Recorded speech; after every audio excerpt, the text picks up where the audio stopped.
very wide. And could one intend to just focus on body? I suppose so. I've never tried that, though. I never saw that they said you couldn't do that either. So only knew what Ajahn Tong was teaching, that yes, we're sort of hopping. He compared it like the monkey, which was kept as a pet, and they tie it between these 4 trees, and so it's jumping from one tree to another, the mind. And we're just keeping it strung up to the body or feelings or mind objects. So it's limited by that. Because if it goes outside of these 4, then it might become, although mindfulness by virtue of its nature cannot be incorrect, it's always correct mindfulness, but it might stray to an object which is not going to lead you to the culmination of perfect mindfulness. But still, if you look at all of the phenomena in the world, they would have to fit into the physical or the feeling or the mind object. So still your 4 paramata are there. You can't escape it. The 5 aggregates are there. So that's the thing with when we talked about the 40 meditational devices versus the vipassana object, and I didn't comment in my notes, but the objects of vipassana are what are called paramattatam, or ultimate objects. It's the 5 aggregates. And so they're the actual reality that's occurring. So whatever you were noting, it would be one of these 4 foundations. So could there be mindfulness that's correct outside of those 4 foundations? It couldn't, because whatever you're noting is in one of the 4 foundations. Even if you're observing some other person's phenomena, it's still in the 4 foundations. Even if it was an extraterrestrial phenomena, it belongs to Jedasik Rup Nipan. It's still one of the 5 aggregates. It's either conditioned or unconditioned reality. So we can't escape it, the 4 foundations. That's interesting. I hadn't thought of it that way.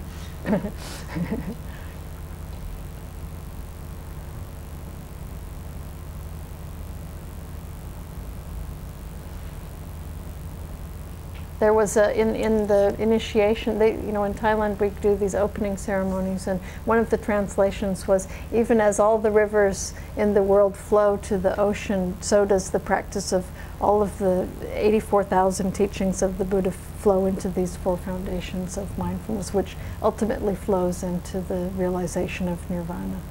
And so it's like the encapsulation of all of that. Ajahn Tong also would say that we don't have a lot of time to study the scriptures. So he'll give you the Dharma in essence, in an essential pill, and that is body, feelings, mind objects. And that's like, once you've mastered body, feelings, mind object, you now have the entire Tripitaka. And so he just encapsulated it for you, because it's all there.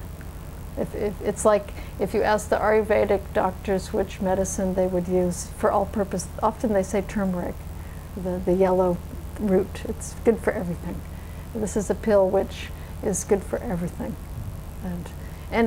Okay, so even if we're looking at concentration, because if mindfulness of the mind also contains the concentration stages of Chan, so it doesn't mean that samatha is not there.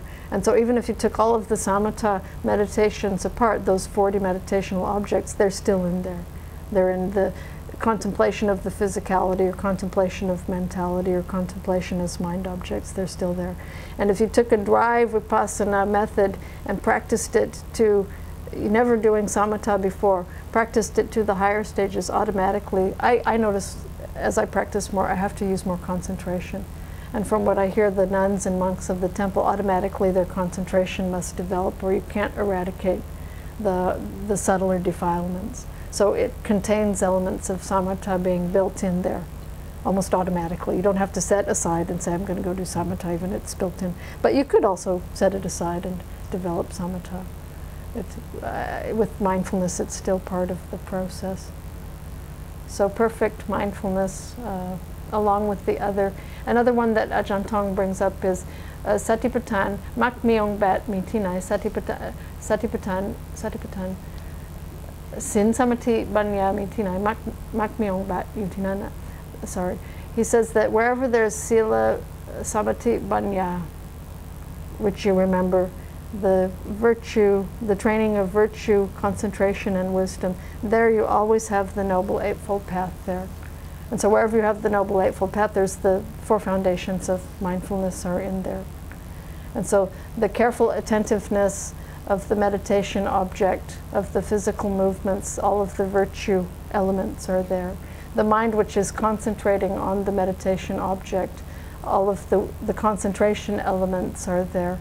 The mind which begins to understand the arising and passing away, the physicality, the mentality, the impermanent suffering and non-self, all of the wisdom elements are there. So even in any present moment where you're contemplating mindfully, you have the Noble Eightfold Path right there. So he's saying wherever you're mindful, there you have Sila, Samadhi, Panya, it's all there. The Noble Eightfold Path is there. It's, he'll condense it into almost its most dry Zen-like form in a way. It's quite interesting.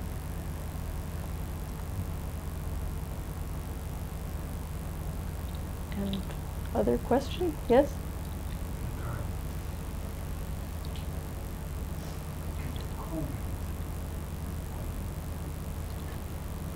How art can be viewed, poetry, music,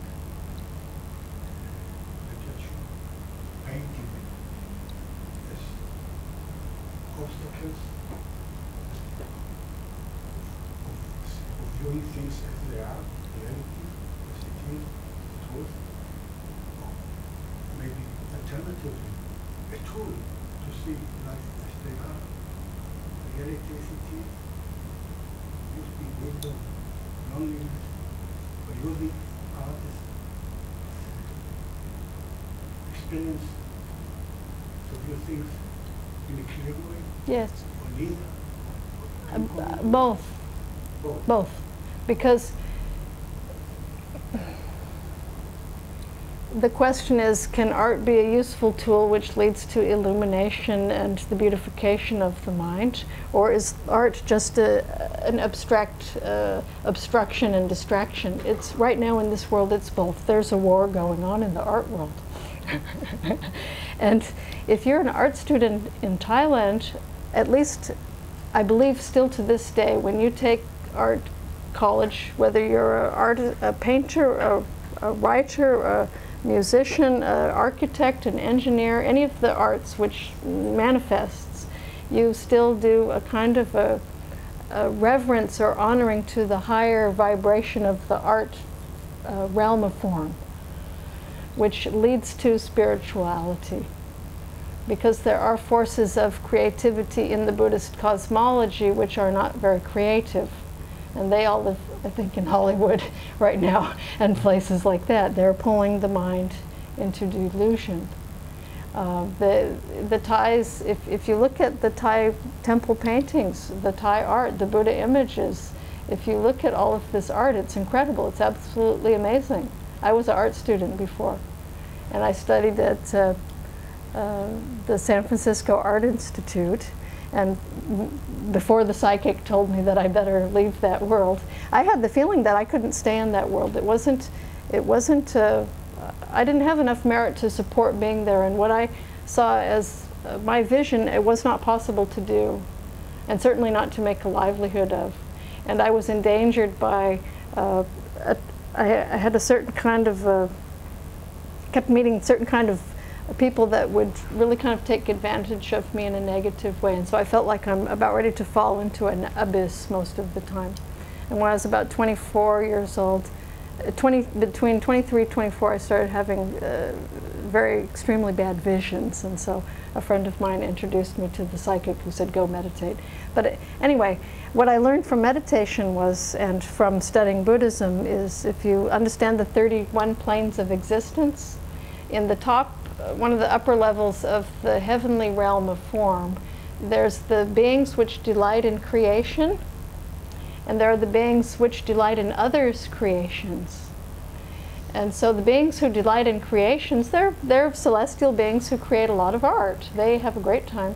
The beings who delight in others' creations, that's where the Maras come from. The Maras are the guys that lead you downstairs. So I thought, when I was studying this, I thought, oh, that's the managers, it's the producers, it's the gallery owners, it's those guys that we were so afraid of when we were artists. And they're also the manipulators. They're the guys that tell you what the market wants and how to take that artistic inspiration of the creative and kind of turn it to the dark side. I believe there is a dark side from my experience. I had a recent experience, which I can't go into too much detail, but there was a film company that came and wanted to make this documentary film, and oh, it sounds like a great idea, but once I accepted it, it was this very heavy thing, and it became, they want the perfect illuminated vision of Buddhism, but they want it now, and they want it exactly the way they want it, and they want it to be authentic, which yet they're not open to the reality of the reality. It's like somehow our views get in the way. And so the best art, from what I've seen ever, having traveled the art world, is the divinely inspired art, and that which leads to the divine. According to the Buddhist cosmology, the guardians of the art realm up in the celestial spheres, they are disciples of the Buddha. And so if you can align yourself with that, you will make wonderful, beautiful art. And those guardians of the art world will appreciate it, as what will the human beings. And so if we're aware of that, then it's easier to make the art in a safe way. If we're not aware of it, we can go to the other way with it, which is the dark realm of it, I believe. But that's my personal idea. I don't know if you'll find another Buddhist meditator that will give you that answer. But from a personal experience, the best, most wonderful art I've seen is in this temple, where Ajahn Tong is staying. I don't know. This is the Buddha relic. It's a very old vase that it's in. I didn't actually put too many photographs of his temple in there, but if you would like to see some world-class Buddhist art, come to Wat Pratad Si Ajahn Tong and just look inside their main temple. It's really incredible. And it's about a 700-year, well, maybe not quite. The Vihan itself is about 400 years old. It's got a mandap, which was built around the same time. The edifice is on a very ancient foundation, but the inspiration behind it's incredible. The Buddha images, just the detail. And you'll notice one thing especially about Buddhist art, which is important to remember. It always ends in a very fine point. These spires. That's the pinnacle. And it's this pinnacle which goes to nothingness. You know, it's this refinement thing, this process. And so whether you're going from the emptiness of the Zen styled inspired art, or the really delicate, you know, we see so many of these delicate pointed naga pinnacles, other things, these forms. It's all about illumination. It's all about the ascension. And if you observe that, as opposed to going down, it's all about going up. And so if you can find a way to express those qualities, and in fact the art forms, shapes of pyramids, Buddha images, they all follow a certain kind of canon of proportions. The Buddha image himself encapsulates the 32 marks of the great man. And that's why they're so oddly stylized. And it's not the image that the people are bowing to, it's what it represents. Because these 32 major marks, and then there are quite a few minor marks, are the results of having practiced very high perfections, means good deeds for a very, very long period of time, until it resonates in the physical form. So it becomes really the art of the human. And so what they're trying to do when you have these edifices that you're looking at and venerating, it's to create a memory and impression so that the next time you meet a Buddha, you'll recognize him. You'll say, oh, that's the Buddha, that really is the Buddha. You'll see it just by the physical form. You won't be fooled by your doubt or judging or bad experiences that you've had. So the whole practice of a culture, you know, offering flowers and incense sticks and candles and all these things, it's to create this positive memory about the image. So that when we see him, it's like, oh, the Buddha. Yeah, I should go ask him some questions. And to be very happy when we see him. So they're called memorial shrines or memorial items. It's a memorialization. The stupas in Chiang Mai are of a special shape and style, which is representing all of the elements of enlightenment. You know, they have many steps and many stages, and there's a whole art behind it. And I don't think much has been translated into English about that, which is unfortunate. but the great master architects, the Deva in the heaven, he's called the Lord of the Heaven of the 33, King Saka of the Heaven of the 33, Tawatingsa heaven, or Indra. He's like the chief of the celestial architects, and that's where these are inspired by. So it's quite interesting to contemplate or to study about that. It can go as high as you want it to go. That's a good question. And you go to India, go to Bodh Gaya. The most beautiful Buddha image in the world is here. Yes. I've been in Thailand. Yes. Yes. There's some very beautiful. It's a mirror for us to look at, is all. It's so that we can contemplate all of these forms. And in the end, they're impermanent, but it's like. Could you maybe take the last question? Yes, please. Yes. Maybe about exercising Buddhism or mindfulness in everyday's life. Earlier today, we met Tanat Yes. and Ofla and Endo, and we were talking about giving without receiving. And then I said that in everyday life, some of us parents, and myself with a child who is almost 7, and it's very easy for me to think about giving to my children without expecting to get anything back.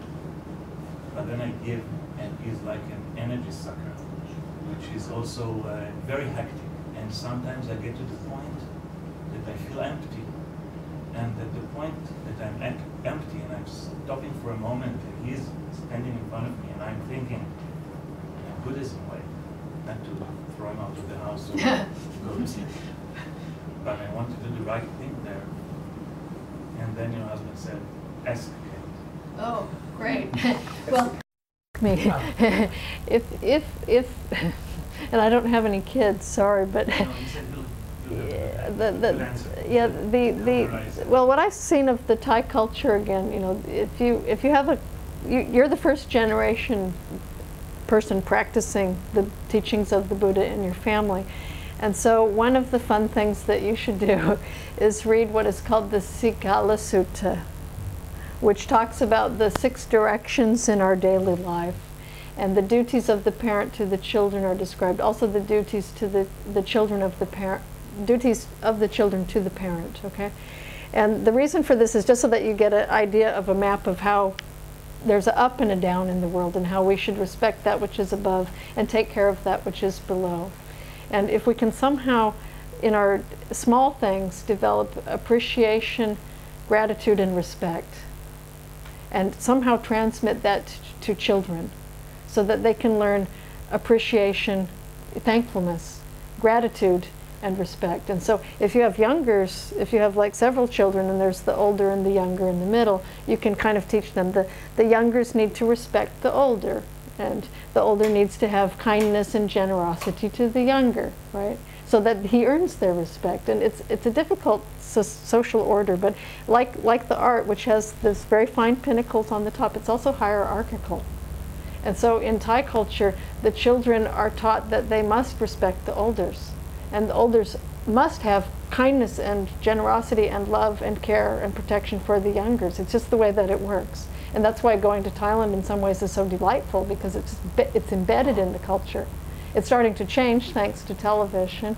And so you could toss the television, throw it away, kill your TV. But the problem is all this wrong information comes in through the friends and through the culture in other ways. And so it's a delicate thing. How do you teach a person gratitude? How do you teach them respect? Teaching them to say thank you again and again. So for example, my husband I have a stepson and step-grandson, and so the stepson and the step-grandson, every morning when they come in, they help us do some of the administration in the center. They're like, "Sawadee kap, sawadee kap." They have to say that to me every day. And I'm then, okay, sawadee ka, sawadee ka. It's like, hello, hello. They have to respect me. And I have to be nice to them, just as a way to teach the younger one. I don't mind if they don't say it or not, but it's like, okay, let's hand the tradition down. So actually, I see in the culture there's some quite friendly, nice, friendly, respectful cultures, and you just use that. the way that people say hello to each other. They have love and appreciation for each other. They have generosity and hospitality for each other. At age 7, he can start to learn. Age 7 is where children are allowed to enter the order, actually. It's the youngest age, because they have the ability to see good from bad. And so if they can say that something is good or something is bad, if you say yes or you say no, they understand that part. And so you can start giving him a little bit more information, like it's good to respect the kindly elders, and maybe start out with the people that are close in your family, like the parents and the grandparents, and how to be polite around the parents, and how to, so for example, we had quite a few foster children that we took care of, and these were from backwards mountain tribes, and they were always taught that when you give them something, they had to say thank you. And you didn't let them go running away until they said until they actually did this little demonstration of thanks, until it becomes a habit. So it really has to be instilled. You're still in the driver's seat, so you can kindly and gently tell them. It's difficult to bite back the frustration if they're self-willed and they're doing what they want to do. And then you have to remember that it's your cultural tradition and maybe in a way karma, that probably the children here are very much more independent and a little bit more outgoing, or quite a bit more outgoing than the Thai children, which are just kind of soft and malleable. I love them. But I think you can still mold them. You can still train them. People are trainable beings. The Buddha pointed out, Vinaya Sat, we are Vinaya Sat, which means we're teachable beings. We have a higher mind. And I don't know if they need too much explanation at that age. You just say, it's good to do like this. It's better to be like this. A good person will be like this, and give the positive reinforcement and see if it works. But then it has to, as with the cats and with the dogs, which we have in the temple, and you're training them, you have to be very consistent. You can't do it one way and then not do it, one day and not do it the next day. So it really has to be like a habit. And so the habit of gratitude and respect, the care and respect aspect. So the question of bamat and abamat comes in. It's carefulness and heedfulness and respectfulness, as opposed to scornful, heedless disrespect. They kind of go together. And so